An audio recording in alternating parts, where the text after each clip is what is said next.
So how are you doing? I'm fine actually. I work at home, so basically this is my usual day schedule. I work from 9 to 5, then I start working on music or do everything else. So yeah, since the pandemic, we're all been working here in Canada, except for like the regular work, like essential. Hmm. Everyone is working at home, so we're keeping doing it, and it's great because now employers are more open to remote working. So Yeah, this is that's true. it's a good thing. But I'm like a freelancer, so it's even more easy now. So and that suits a lot the condition when you're in a band. Sorry, Yeah. my English is not perfect. No, it's okay. I'm not a native speaker, so Uh, no worries. we'll do our It's, best. I can relate because I'm also a freelancer. I quit office 2 years ago or something like that. And one of the reasons was to be able to have, this flexibility and being able to go on tour whenever you have to, whenever you want to. Yeah, So it's exactly, really good. exactly. This is the same for me too. What work do you have been doing before?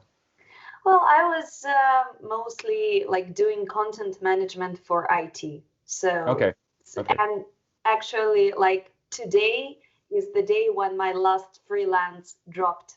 Like, okay. so, I mean, right now, like as of today, I'm full time, like in a band and Patreon stuff. So, All right.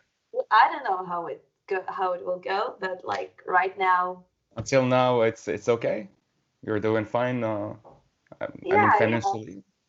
Yeah, but like before today, I've been doing some freelance stuff. I Okay. still was working for some IT companies. I was doing articles for them, such things. Mm-hmm. So I don't know. So we'll see. We'll see All how right. it goes. So getting back like to the stuff that I'd like to talk to you about. Like mostly, I'm interested in the backstage stuff Mm-hmm. of metal bands that are doing everything on their own. Okay. And getting back to the very beginning of your band, Mm-hmm. as far as I know, it started with a label. Like you Yeah, were signed by one of the most legendary labels, metal. absolutely. Can you tell a bit more, like how did it feel to get signed by such a huge label, and what was your experience? Okay. First of all, when we started the band, we always aimed high, you know. We've never said that, oh, we're gonna do this for fun or something. Like the main purpose was to be on the map. Mm-hmm. So the first idea was to record a true album, even if we were students at the back in the time, and we didn't have enough money to pay for a professional studio, but we managed to do our best, and we had like a deal with somebody. His name is Jeff Fortin. He's a well-known producer here in Quebec, Mm-hmm. and we made the Disciples of the Unseen. And actually, everything around the album back in the time, like it was MySpace, and you had to be on some well-known magazines, especially in the area, because Mm-hmm. I think back at the time, uh, being able to get recognition in your own area was very, very important. So that's what we did. We recorded the album and we released it by our own. Um, we did send to labels, but without any response. And there was like a magazine called Capitale du Métal. It was a magazine and like promoter. Mm-hmm. So they were the people who like organized big shows here in Quebec City. So they grabbed our album. We didn't send it. They just managed to have it, and they did their review. for the album. Mm-hmm. And the guy, which before after he's gonna be our friend, and he managed us for a little while. And this guy is called Fred Laroche. He was a photographer for this promotion, and he did reviews. And he knew people from Metal Blade Records, and he Mm-hmm. sent them the CD and told them, you have to sign these guys. So basically, that's how we happened to re-release the album on Metal Blade, because we I did see. release it like on MySpace, but we took it off very quick. Mm-hmm. So we released the album on Metal Blade, and yeah, it was massive for us. It was really massive because back in the time, labels were really more relevant, I think.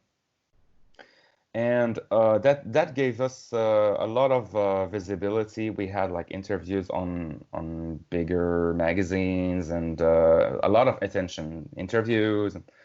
Um, but the problem was we had tour offers.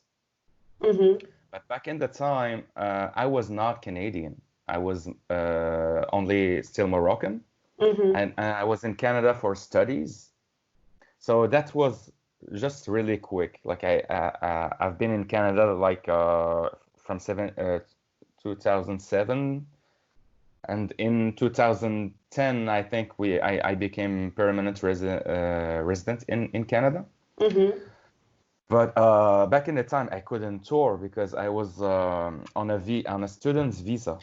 Mm-hmm. So we told them before signing to the label, we told them we will not be able to tour until our singer is going to be able to. And they say, okay, no problem. And they offered us tours anyway, but we told them that as we say, we can't tour right now. And they just dropped us because we can't tour.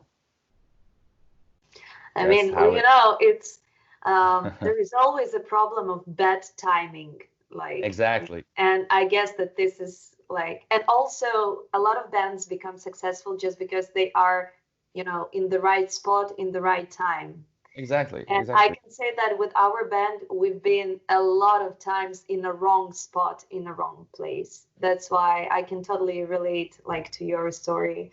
Can you explain more about the right place Well, I in the mean, even right now, I mean, we just released an album during the pandemic, and Yeah, we are supposed to tour right now. And I mean, you yeah, guys understand us perfectly about it. yeah. And also, like, there were times, for example, our first full-length album, we released it, but we didn't have like any perception of the music industry back then. Yeah. And also, in the year of the release, we didn't tour at all because we didn't have a booking agency. We didn't have anything. Mm, And I mean, it was like wearing a mask or pink glasses. It's just, I don't know, absolutely. a very childish approach. And I'm very sad about it because like this album is still delivering for us. I mean, Hmm. people are still giving like great reviews about this album. People are still buying this album. I guess Hmm. that we've already printed 3 or 4 batches like of the CDs of this album, but I mean it could have been a more huge, you know, success if we were able to Back it up. tour. Yep. Yeah. So Yeah, that I was the mean, same for us too. When we released our latest album, well, we wanted we didn't want our band our fans to be waiting like eternally for this album because you know, I and don't. even because of the pandemic, we thought that it would be a good idea to release it and like to help people get through these dark times by having the music they like. Mhm. And I think it was okay because even if we didn't back it up with touring, and we had a tour booked for this album with the Wilderun and Sacrificed Alliance in the US, and we had to cancel the tour. That hurt us a lot because we were the organizers of the tour. Mhm. I see. Um, yeah, so financially that hurt us a lot, but we sold pretty well for this album. Actually, people are very engaged. When our fans are very engaged, so this is very encouraging. Um, that's what keeps us like continuing playing, recording the music, because if we, sadly, even if we do it by passion, sadly, if we can't sell the music, we can't keep doing it, I because see. it's cost so much money to I know. produce an album. You know, we can't do it forever by ourselves. So yeah. Yeah, well, actually, now the logical question, another question that I have to you. I know that you were doing a couple of crowdfunding Yeah. campaigns, right? Can you tell me, like, what platforms did you use? Like, was it successful? What is your experience with all that? We did two crowdfunding campaigns. The first one was for Ruins of Empires, our third album, and then we actually it was we had like a little goal. We set like a $3,000 goal Mm-hmm. for the third album, and we managed to have something like 6,000. Great. So That's it cool. was good for the for Ruins of Empires, and then that for Al-Qassam, we knew that after touring and playing 70,000 tons and everything, we had a bit more fans, so we put the goal a bit higher. Like Mm-hmm. we set it up to $10,000, and we managed to have something like 12,000. So that was good for a crowdfunding campaign, and we keep selling. So this is really great. Actually, I'm taking care of the merch right now. We always like somebody in the band is gonna take care of it, then another one, there another one. Now it's my turn. I Mm-hmm. suck at doing this, so now I should do it. And then well, the album is selling great, I think, at our level. So I think that if we had the opportunity to tour, maybe we could have sold more albums Mm-hmm. and merch in general, but sadly we can't do it right now. And yeah, the actually the crowdfunding campaign with Indiegogo, Mm-hmm. that's the platform that we used. It went very smooth because they give you all the reports. There's a little dashboard that gives access to everything you need. They don't take that much percentage of Commission?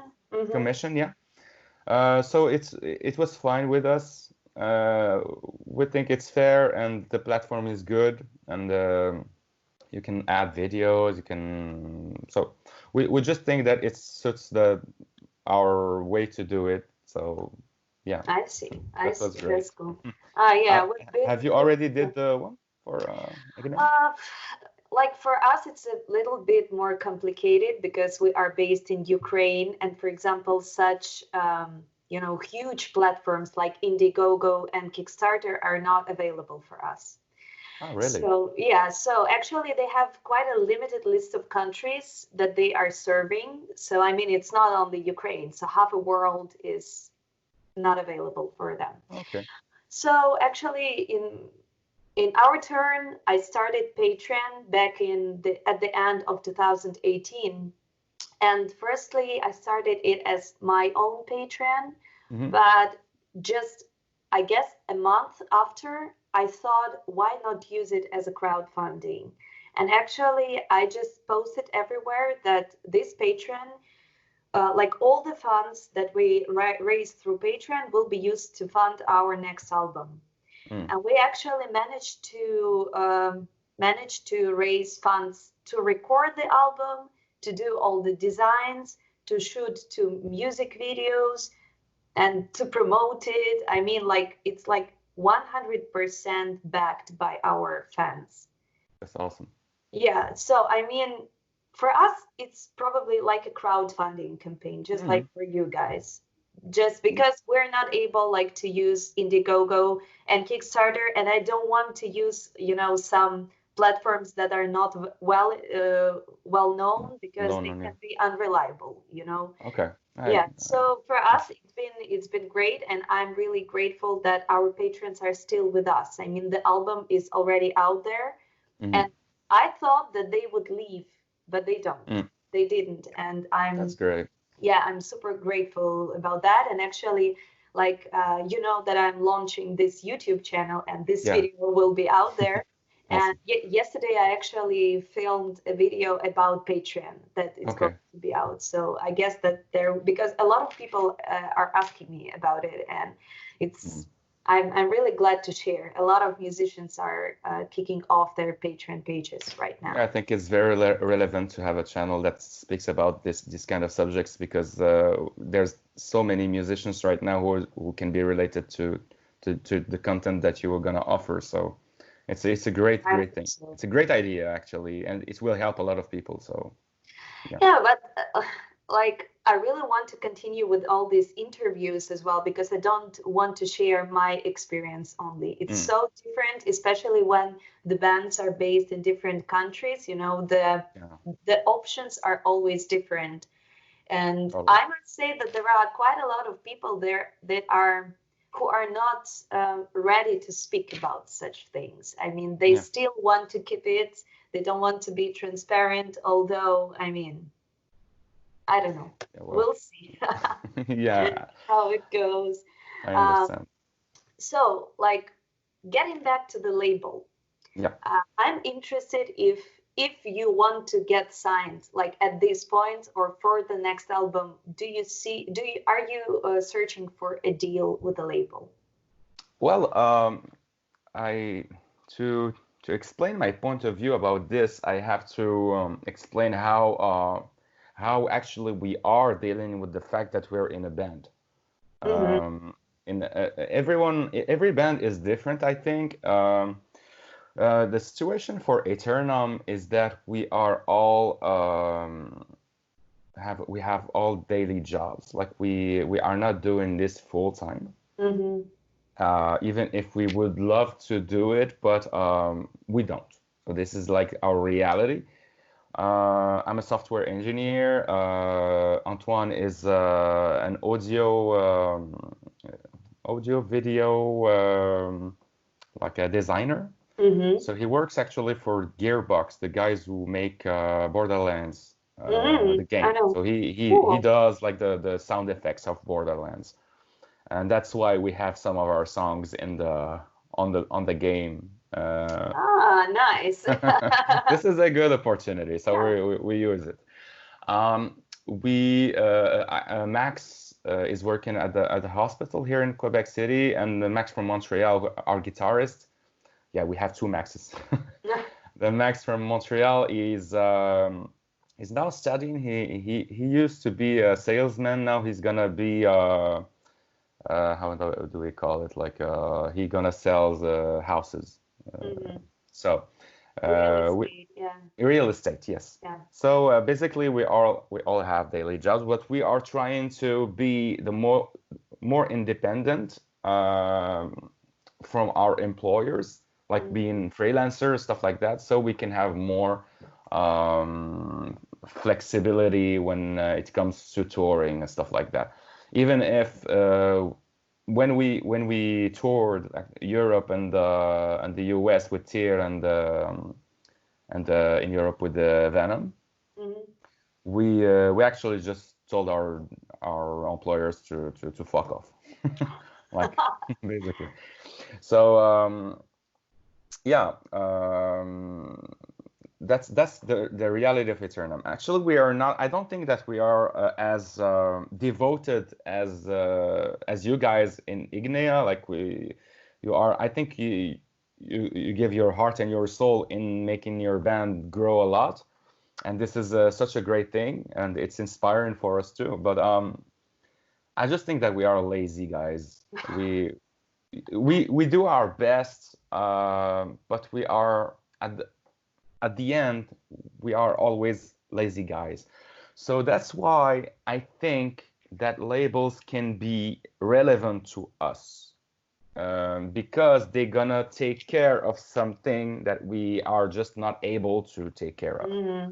Mm-hmm. Not because we are not capable of doing it, but we're just lazy guys because we don't have a lot of things to do. You know, we work, Yeah. we have to deal with our like families, and it's just complicated to deal every day with promotion and with the merch. You know, like we suck so much at sending merch. It's becoming a joke right now. Like like how many times like we sent packages since like 27th March, like the release date of the album. I think we sent like 4 times, and we always have like people buying stuff, and we can't do it. Like we don't have time, you know. I It's see. and we are lazy too. So now I'm taking care of the merch. I told the guys I'm going to do it like consistently. I'm gonna be disciplined this time. So let's cross our fingers. And well, that's speaking about labels. I think that now labels are not super relevant because you can do everything by your own. But it's gonna cost you money anyway. Like Yeah.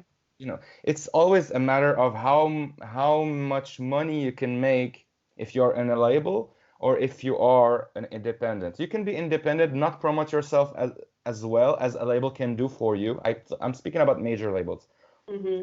and you can have money, like enough money, but a label can, excuse me the term, fuck you up Yeah. because they're gonna take everything. They're gonna give you so little money and no opportunities sometimes. So it depends on the band, depends on the label. So if you are an independent band and you invest in promotion, like dealing with good PR companies that are gonna be relevant, Hmm. that may work really well, I think. And that's what we tried to do for Al Qassam, our latest album. We tried to work with a PR company, but we spent so much money in the making of this album that we couldn't afford to do a lot of promotion with PR companies. So we took we just had like a deal to have like a publication on Metal Sucks, Hmm. and they didn't even share the publication on their social media. Like they just put it on the website, and it cost something like $1,000. So I it's see. it was we were disappointed about this, so we just said, okay, we're gonna do this promotion ourselves. I took care of the promotion, so basically I was using Google Ads and stuff like Facebook ads and everything, and did I really did my best to get some reach with those tools, but it's just that the algorithms are too complicated to I think to understand. I don't know how they work, but No one knows. no one knows. So basically, I tried different approaches, and most of the time when you like do a campaign, you're gonna get a lot of likes, a lot of views and stuff, but it's not organic. So that's what I learned about that. So we just said, okay, we just don't do it anymore. Like it was not relevant to us to keep doing it. We just spending money for nothing. We didn't spend that much money on promotion by ourselves because we were just like fed up. Like, okay, fuck it. Like, if people listen to the album, that's cool. If not, and we were lucky because we had a lot of attention from independent medias. I saw We it. a lot of attention. We had a lot of interviews, a lot of reviews of the album. Like we couldn't just keep dealing with that amount of reviews of the album, and they were always great reviews. So that was really great to see, like people supporting independent media, supporting our band. And yeah, if a label shows up or answers our requests, well, we could have a deal. I think it could be good for Aeternam to have a deal with a major label. Uh, not any deal, of course, because Hmm. if we sacrifice everything if we all the money that we can make, then will not be able to tour. We're not able to do anything. Even if they book us and they say, okay, you're gonna spend like something like $8,000 to be on a bus or something, we can't afford that if we don't make enough money. So that's it. I It see. depends on the deal. But we already got in touch with some labels. One label actually really dig the album Alcazam, but said that we already released it, and maybe next time if we make new music, we can send it to him especially, and maybe they're gonna sign us for the next album. We will see if the deal is okay. Then there was like a lot of major labels who were like, a great band, not interested. Yeah, like Yeah. we love the music, like it's great, but we are not interested. Like, and that's how does it sound to me? It's like the music that's we're not the best music band in the world. I know it, but just like I think Aeternam is a decent band. I think Aeternam is a professional, decent band that has Hmm. potential, growth potential. But a label is like an investor. You just wanna invest in you or not. Yeah. I think just that Aeternam doesn't have the aesthetics. We don't Hmm. have the aesthetics that suits the band. We don't have enough gimmick to uh, to be like a good investment, and I understand that. I understand why some label won't invest in us because we are not a flashy band. We're not we don't have aesthetics. I don't want to Hmm. be. It's not you're gonna find it. You're gonna see that it's funny, but we're not super beautiful or muscle dudes or from a Norwegian country like 6 feet tall. And we're like average dudes, 5, 8 foot tall, normal people. We only have, I think we just only have the music, and it's okay, and everything else is has to be improved, I think, in the aesthetic part. So, and it's difficult to work with people here in Quebec to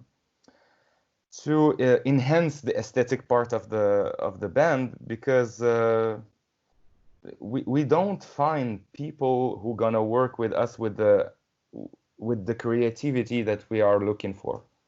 So I we see. need to know people abroad to know exactly which team can work with us and enhance this aesthetic part of Aeternam to get more to attract more people and to be more flashy.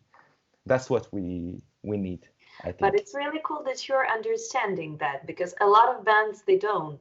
So I Yeah, mean, you have pretty much all the knowledge and understanding of how it works. yeah. You just have not to be lazy. Yeah, I know. Uh, And I have to not be ugly too. Come on, you're not ugly. I mean, and also I must say, like you're playing Oriental metal, Yeah, and your appearance suits it because when we are of trying course. to do something like with Middle Eastern elements, a lot of Yeah, people are they don't understand why we're doing it because like okay, like our keyboardist is probably he can look like a Turkish guy because yeah. every time when we fly to Istanbul, all the guys around are trying to speak Turkish to him, like as if he was like, but Yeah, no, like he does look a little bit like a Turkish guy. yeah, I mean, but we don't have like any Middle Eastern roots and like we don't know Arabic, we Mm. don't know, we just love the melodies. And actually, also, I'm not trying to say that we are an Oriental metal band. because like we only have some part of it. Like in Of your course. case, I mean, it suits you. Yeah, it's I think you guys are you have all the right how can I say it in English? Amount of everything in your band. Like I think the greatest part of your band, and it's such an inspiration. Like I listen to your band for because I like it a lot, and because for learning purpose. And why I say learning purpose, because we always learn from each other. I That's I, true. al- I always say that, and what I think it's the greatest about you guys is you do some Oriental metal in your sound, of course, and your thematics are related to it too. But what is great is that you sound modern. That's Mm, the greatest part of the Ignea sound, that you sound modern. thank you. Uh, That's cool. and being modern will attract more people, and especially more kids, because the youngest are the next fans, like the next generation of fans. I think, but maybe it's not true. You can tell me about that if. I don't know. Like, I don't know about the kids because mostly our audience is like 30 years plus. Oh, really? So, Okay. yeah, and we actually have a lot of fans who are 50 years old, 60 years old. So, and that is really a surprise for me because, again, we have this modern sound and we don't sound old school at all, even a Mm. good way, because there are some bands who sound Yeah. old school, but they're, true metal sound. And we don't have this. And Mm. actually, even if we wanted to do it, it would be artificial for us because Of course. we are into technology, we are into some modern stuff. That's why Mm. it sounds like this. But at the same time, we have so many fans who have been listening to metal before we were born, you know? Yeah, yeah, of course. Mm. So it's Yeah, and, what I wanted to say really is that I just think that your music is going to how can I say it in English? Vieillir, gonna get old better. Uh, I understand what you're you, trying to say, you but know, yeah. because you're using the right tools. I just think that your music is spot on. Um, you can tell me more about your case actually. How I think that you guys have a lot of following, and it's so great for you guys. But what's your experience with labels? Did you have offers? Uh, no? No, we never, like, we had a couple of offers from small labels, and I just rejected them because we can do better, like, with our tools, because I have experience in digital marketing and Mm, I was a copywriter. So, I mean, I know how to explain things to people, how to grab their attention. Like about major labels, I know that they are aware of us because like through our like management and through our acquaintances we received mm, some replies, but in most cases they just don't know how to sell us. And already. it's mostly because it's hard to define our music. We mix a lot of genres in our music, and when like while it is great for some listeners and maybe for fellow bands, it's not great for labels and for PR companies because they don't know how to sell it. And they This speak is about, so true. yeah, I mean, This is so true. whenever the people ask me what genre we're playing, I'm like, metal. Yeah, yeah, and it's I think it's a great thing. The problem is we experience the same thing as you do. Um, when we reached out to do like a publication about the new music video, they wrote exotic metal band. So Mhm. um, it was fine. We don't care about how you can qualify our music. I started doing what I'm doing right now, like interviewing fellow bands because I also feel that there is a new generation of independent bands growing up. And there are a lot of great bands that don't get signed, but they still have a great following or a growing following through the internet, through all these channels. Absolutely. And I mean, they still cannot get to these publications and to the reach by the metal media, but it doesn't prevent them from selling albums.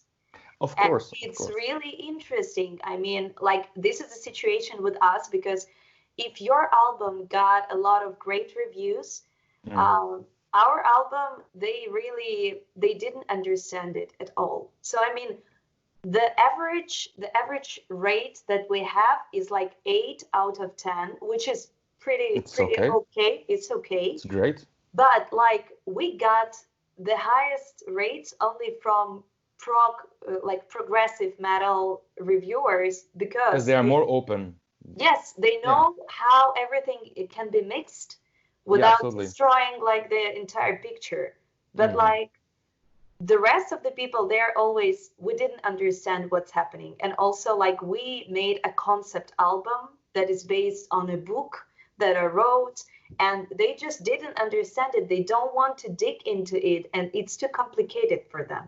At the same time, we received a lot of great reviews from, like, the feedback from our fans. We got a lot of new fans. We sold like the album great. Spotify took our songs to editorial playlists, but like, this media history is like, it's like an iron wall that we cannot go through. And I totally understand that if we get signed, we will be there. But at the same time, I don't know, like I said to many other like fellow bands, I don't know if I want to be signed at this point. And maybe I'd love to for the next album, but for the album that we released, it was better for us not to get signed. Mostly because of this pandemic, a lot of releases were postponed, and we, like I said, we raised funds from our fans, and I didn't want our fans to wait one more year, you know, and to sit without new music. And so, and also, like, from speaking to other bands, I also learned that it's super important to thoroughly study the contract that you are signing with the label. And because this is actually the point where they can fuck you up. Absolutely. And have you read an example of a contract that a label sends you? Well, I had a couple of them. Yes. Yeah, it's like a crazy. It's like coding, you know. It's like it's like C++, you know. So basically, I just think that it depends on the situation. It depends on the label. It depends on the deal. Yes. It's a case by case situation. I just try to say that the bands should be very careful about it, and it's being signed. I believe it's great, but it's just every band has its own way of growing. Absolutely. And label is just one of the tools, one of the ways. But like, really, if we receive an offer, I will hire a lawyer to read this contract. You have to. Yes, because like, come on, I don't have, like, I'm not a lawyer. None of the band members is. And I mean, I also know a couple of bands who were, you know, they were happy about being signed, and then they have a very bad deal, and they are stuck with the same label for, I don't know, 3 or 5 years, and they can do nothing about about it. So basically, it's one of the most important things, I think, when you sign with the label, is to sign with the minimum amount of albums. You know, you sign for one album if you can, and you're just gonna sign again and again if everything is going well. But if you sign like something like 5 albums, you can be really fucked. Yeah, I it's think. also like about giving your intellectual property rights to the label. Mm, So there are also so many different cases that mm. I don't know.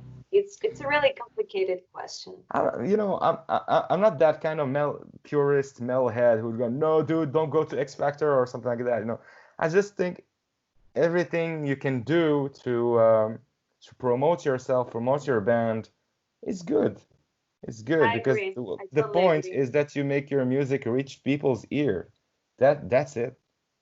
No, That's I it. also I also think like it's easier for the bands with clean vocals only to get a like more following, because even with us we have 50% of clean vocals and 50% of growls, and already a lot of people, they are not ready for this Absolutely. heaviness. And it's also it's also complicated because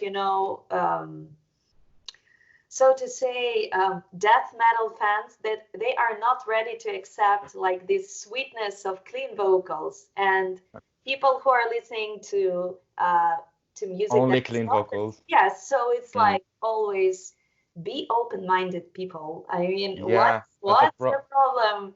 I agree with you 100% because we experienced the same thing. Actually, just give you an example. When we released our first music video for the latest album, Al Qassam, in Al Qassam, there's no clean vocals, it's only growls, you know.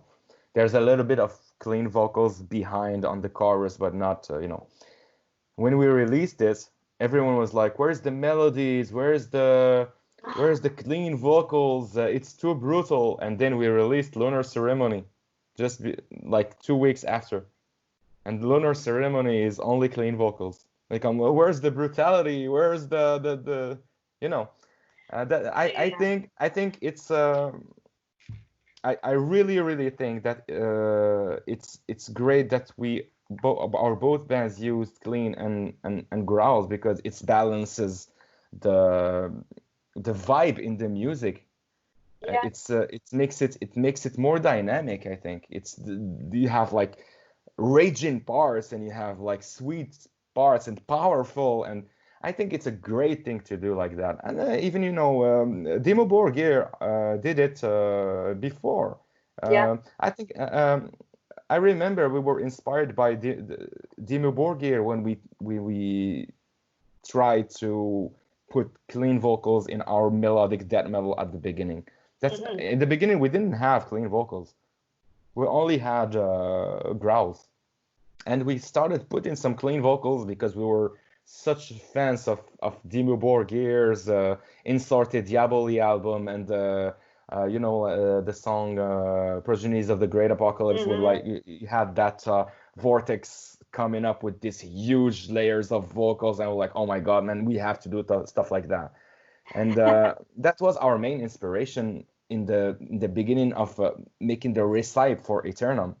And I think it's such a great thing, but the people are, sadly, they are so close-minded about this. They're gonna say that Dimmu Borgir are sell out because they put clean vocals right now. It's not true black metal, and they were never true black metal. It's Yes, symphonic black metal and experimental black metal, and it's great to be like that. And we always experience because people are just so close-minded. I know. uh, It's so being it's so being funny. open-minded is it needs effort, and people won't make effort to open their borders Mm, to new types of music. I think, especially in metal. In metal, people are so stuck in the past. And okay, black metal. This is death metal. This is brutal death metal, and they're always putting like adjectives and labels, yes. labels. Yeah, and it's crazy. I'm always telling my band, why are we putting oriental metal as a label? I don't think that we are oriental metal. We have oriental in our metal, but we are Mhm. symphonic, we are ethnic, we are melodic death metal. Sometimes we just use Japanese melodies. We don't care. We actually Mm. play the music we want. We don't care. And after Rose of Empires, Max, our guitarist, told me, let's just embrace that Oriental metal crap. Let's just embrace it and put it like, okay, we are Oriental metal. That's what you wanted? Okay, we are. So we put this label on our music, like, okay, Oriental metal, but now we regret it because I don't think that suits our music really well because there's so much in Aeternam, so much more in Aeternam than Oriental metal. We don't want to be stuck in this recipe. Even now, I'm starting like thinking about the next album. Actually, my girlfriend is going back to France tomorrow for 5 months, so I'll be all by myself, and I only have music to keep up with her absence. So well, and I'm thinking about writing new music for Aeternam, and now I'm just telling myself, okay, where am I going with this recipe? Am I going to push that Oriental metal vibe, or I'm just gonna expand in if I don't know if you heard our latest album, but you have this song Of called course. Yeah. Poena Universi. The last song, it was the last song I wrote for this album, Poena Universi. It's like it had something like a Septic Flesh vibe, with some Oriental metal in it in the middle, but very large choirs and orchestrations. And I always said to the band, this is where I want to go, ultimately, with Aeternam. Just big, fat layers of orchestrations and choirs and huge guitars and less soloing, less old school playing, just being fucking bombastic. And at the beginning we were skeptical about it, but now we're thinking that okay, that may work for Aeternam because this is the song that stood out the most on the album for Al-Kassan. It was Poena Universi. So that indicates something, you know. I think this kind of music, this kind of metal is relevant nowadays, and it's good because I like it. So I like it too. Yeah. Yeah, it's now you have so many things that you can incorporate in this cinematic music that can more something new. I think you can add something new to this symphonic death metal that is not defined well right now. You know, Septic Flesh are doing something really great. They don't have enough recognition of about what they are doing. They are doing something really unique.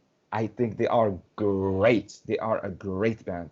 They just use the orchestrations as the main engine in their writing process. And it's just like a symphony with the metal is not the foundation. I think just the metal is a part of the whole thing. I just think this recipe is great. I want to explore try something like that in my, how we say it in French, in my sauce. Like I don't know if it says in English, like our way, but adding our Oriental ethnic layers with real orchestration. So now we are thinking about recording with a real orchestra here in Quebec City, like with the Philharmonic Orchestra of Quebec. Like that would be really huge. Yeah. I mean, and we instead of spending our money on producing the album in a studio, I'm sure that we can produce it ourselves because we enhanced our knowledge about recording. So maybe we're just going to invest in a real orchestra, a whole real orchestra, and real ethnic instruments, than investing in a studio. And also, we don't want to invest that much on music videos. I don't know what's your opinion about that, because music videos here in Quebec cost so much money, and the results are never what we want. So I Mm. don't know how it's your experience with music videos. Well, our experience is different because in Ukraine there are a lot of talented directors. Mm. It's really cheap, like compared, to European Union, to the US and Canada. And I just know that a lot of bands in different genres, including like pop music, they are coming to Ukraine to shoot videos. Right Okay. now, it's a huge niche, and we have really huge production companies. And for Mm. example, even I don't know that Miley Cyrus, who is like a pop singer, Yeah, yeah. she came to Kiev to shoot one of the scenes for her music video, and they had to, block the entire bridge over the river here, and it's like one of the main ways where the cars are moving. And Mm. for her, like for the production, it was way cheaper than doing it somewhere in the US. So they came here to to do it. And I know a lot of examples of such bands.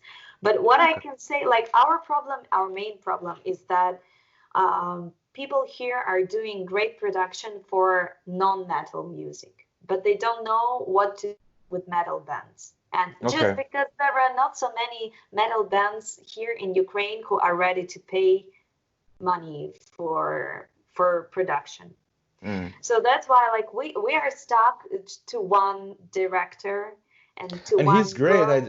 He has this. Ah, Her, okay, sorry. yeah, She does so well because she has that special style, yes, and it suits your. I think it suits your band so well, thank you. especially on the music video. Queen Dies, I think. Hmm.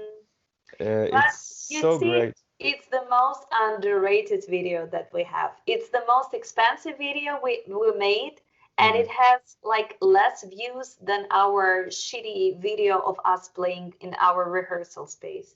And we actually didn't receive any negative feedback. Everyone loved this video, Mm. but a lot of people didn't understand it. It was too complicated for them, Okay. and that's why really our videos where we are just playing as a band, they work better for us. Oh, really? Okay. And I was so disappointed about it because like it's a masterpiece. Like, and I'm not telling that like our band is great. I mean, it's a masterpiece as a visual work. It is. It is. It's great. I And I really think dig it a people, they lot. don't like metalheads, like you said, they are really not open-minded. They just were, okay, what is that Mm-hmm. thing? And they're like, okay. I agree. I think Moon Sorrow too released a song a bit in the same style that you did with Queen Dice. It was like an animation, Hmm. and I think I don't know how many views they have, but I think they have less views for this video than the other because it's an animation. Um, Yeah, yeah, it's I know, but I know that music videos you have to do them because without the visual component. Yeah, of course. When I said that we won't invest in these kind of music videos, I'm not talking about animation or lyrics videos or stuff like that, or maybe videos that we make with our friend with good cameras with our friends, but in like a rehearsal space. Or I think we just lack content on our YouTube channel. That we need to put a lot more of our performances and stuff like that. But I just think that like video clips, we are always disappointed when we do them Mhm. because we never have like the directors who's gonna and the costumes and everything to make it look really really pro. Mm-hmm. So maybe now that you were speaking about Ukraine, or I think that in Russia there's a lot of good directors too. I know a guy that asked me on Facebook. I chatted with them on Facebook. He's from Russia and he has a band, a death metal band, and their videos are incredible. Like Mm-hmm. they are like behemoth new videos, you know. So what's next for you guys in Ignea? Oh, I don't know. It all depends like on the pandemic, but like our keyboardist who is the composer, he's already writing the new album and it's also in the direction like you were speaking like this grand cinematic stuff, Yeah. but not for all the songs again. So it's like it would be like only part Okay. of the album. But I don't know because for him it's pure inspiration, so he never does music like he doesn't make a formula. So Mm, also, for example, for half a year he wasn't writing anything because mm, he just didn't have anything on his mind going on. So right now, what I want to do is I want to maximize the boost from the album that we just released because we yeah. just released an album. Come on, Yeah, why of are we course. supposed to do anything else? Yeah. Yes, That's the same for us too. At what time did you release your album? I think it was like 1 month, March? March 27th. No, April 17th. April 17th. Yeah. Okay, that's like us. Like we released the album on March 27th. Yeah. Yeah. So basically we have to promote our albums, our both albums, you know. And that was great. I think when we heard that we could have the possibility to tour together, even if we understand that our both bands are not big enough to attract a lot of people, but we were eager to do. We were looking forward to doing it anyway because Yeah. uh, I I told the guys I think that both of the bands gonna attract a bit like from their fan base, Yes. and Yeah. I thought that maybe even if we're not that big, I think that we can attract a decent crowd together and have a good tour. You know, Yeah. I believe so. especially because of the music that we played, the proximity of the sonority of the music. But hopefully we can do it next time. Oh, I If hope so. yeah. Right now, we were supposed to be on tour. We were supposed to be on tour in November, like Yeah. with other bigger bands. So now it's like no one knows anything, especially because there are some concerts already happening in Europe, but it's also always for European Union countries. So even Yeah. we are not allowed there. The US is not allowed there, and no one knows when Americans will be able to tour Europe. Mm. So for us, for example, one of the tours we were supposed to make is with the guys from Canada. Another tour is with the guys from Canada and the US. And we're like, we're depending on these bands because Mm. it's more likely that we from Ukraine will be allowed to travel to the European Union than the Americans. Yeah. But who knows? Like this situation, it changes all And the the time. Yeah, but the And US right now it's such chaotic. you see, It, so I even don't know. it's crazy. I don't think that we will be able to tour USA, or we will have bands coming from USA touring in Europe or Canada until I think 2022 or something like that, because I it's think the the same. situation is catastrophic. Like it's I know. crazy in the I US. believe so as well. And but it's so hard to. It's very hard to think what is going to happen. You can plan anything you want, but Mm. at the end, also There's, these restrictions about shows they differ from each country, and even within Germany, each mm, like small region has their own rules. yeah, So in my turn, I just decided that I stop thinking about touring because I'm really going crazy here with all this stuff. And yeah, that's why I just thought, okay, we just focus on the new album.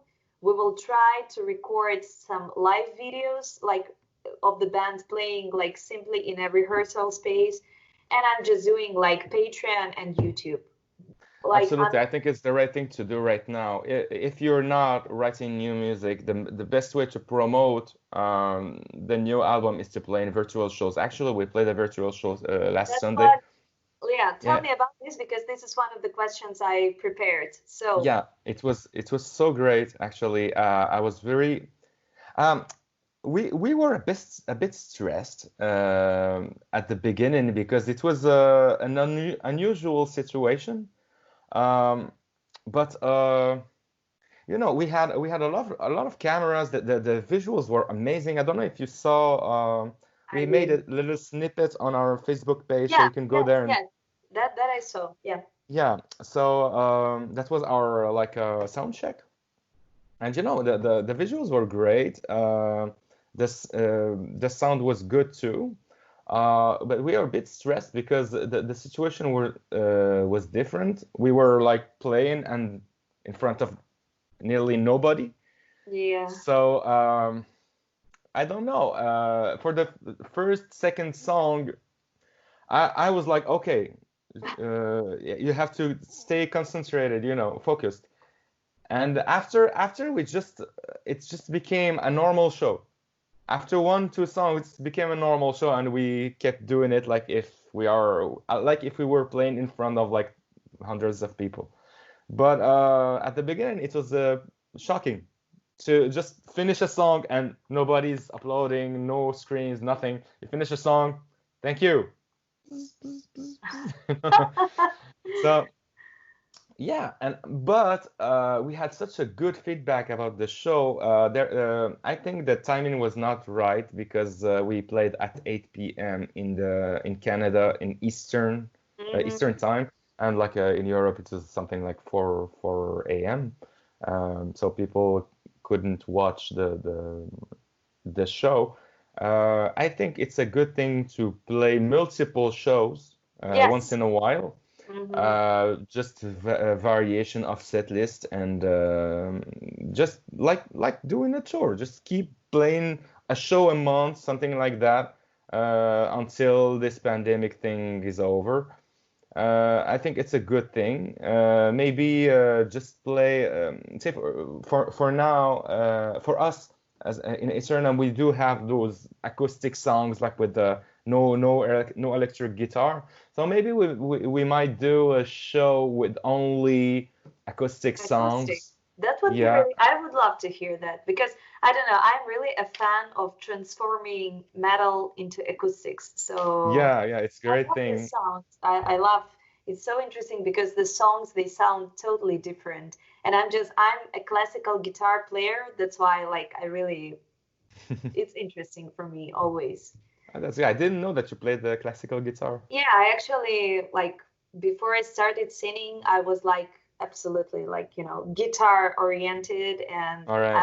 I also played a little bit of electric guitar, but because I worked in IT, Okay. like, I was always working on my laptop and my wrists, they're Oh yeah. not Okay. like I have all the problems that you can have with your wrists. And Okay. I just, my performance, it just started dropping down. And at the same time, a lot of people asked me to sing. And this is how, Okay. like, I just transformed. But I keep, um, I keep playing some acoustic song covers and songs for Patreon. Okay. So it's like a small niche that I'm doing. And sometimes I also do some live streams for my patrons where I just sit, play the guitar, and sing, and that's it. That's the main content that you put on your Patreon. Like you just No, come there. it's No? like a lot of things. So what I developed like through all this time, I just have 50% of the content is my content, my Mm. creations. 50% is IGNEA, and I do like in the personal space, I do a lot of stuff. I write poems. Sometimes I do podcasts. So for example, if I have a topic to speak about, I just do it. I do Okay. live streams. I do song covers. I write sometimes my own music, my original music. I wrote a Hmm. couple of songs, although like I'm not a good composer, but it just came and I did it. Hmm. And it's like sometimes when I travel somewhere, I do a vlog or so. It's very, very different. And I, 50% is like IGNEA. mm, It's backstage stuff, a lot of like photos, videos. But again, if nothing is happening, it's very hard to do it's such. really hard, yeah, of course. If you're not Yes. touring, yeah, it's complicated. Yeah, but And so we made a couple of backstage stuff of how we made our music videos, and mhm, we also hired a photographer, which is a really good thing. Like when you're filming a music video, she just keeps doing the photos, and then mhm. you have like all this content. And what else we're doing? We do some Q&As. Also, like the guys, our keyboardist and our bass player, they love cooking, and we Mm. actually made simply a couple of videos of them cooking and chatting. And all our patrons, they were like amazed by this. They thought it was very entertaining. Mhm. So I think it's the right thing to do, just yeah, so there to is. make people close, the fans close to the artist. I think it's the new right way to do things. Yeah. So Even I believe so. And we also, we are very close, like to all our patrons. So, I mean, mm, how, we know what pets they have, we know their families. And I mean, we have over 200 patrons at the moment. So, 200 is it's good. yes, yeah. So, and it's been stable for quite a long time, like these 200. And I mean, it's quite a lot, but still we are close. I reply Mm. to every message. I have Skype calls with the top tier patrons. So it's a lot happening. That's why, like, at some point, I understood It's a that I, full-time job for you. well, it's not a full time, but it's already a part-time job. And I really call it, even in the video that I'll be putting up about Patreon on Mm, YouTube, I told that it is a part-time job because mm. I'm posting there once a week. Okay. Like it's the minimum thing that I have to do, and you can understand that there's a lot of preparation involved, and there are also Absolutely. these relations with top tier patrons because there are Skype calls, there are song cover requests, and Mhm. for example, at home I don't have like all this equipment to make a decent sound to record everything, So which I am trying to change right now. I'm trying to build like a small vocal space. But there are also some things that I'm sending, like physical stuff, to the top tier patrons. So like signed posters, maybe mm, some, printed set lists that we had before. So it's like the biggest part of work that I have is trying to think what to do. yeah, So it's like, figure out the yes, content. use brainstorming because like none of the guys are helping me with that. And sometimes I ask them, for example, I asked our drummer to make, um, a drum playthrough for Patreon. He did it, but I had to come up with this idea. Okay. So They are not proactive. yes, but like I mean, they want to help, but they don't have the imagination for that, and they don't know what Mm. our fans want. And I can't blame them for that. They're great guys. We're doing great as a band, but it doesn't work. And our keyboardist, he never has ideas what to do with content, but he writes all the music. How can I Mm. blame him like for not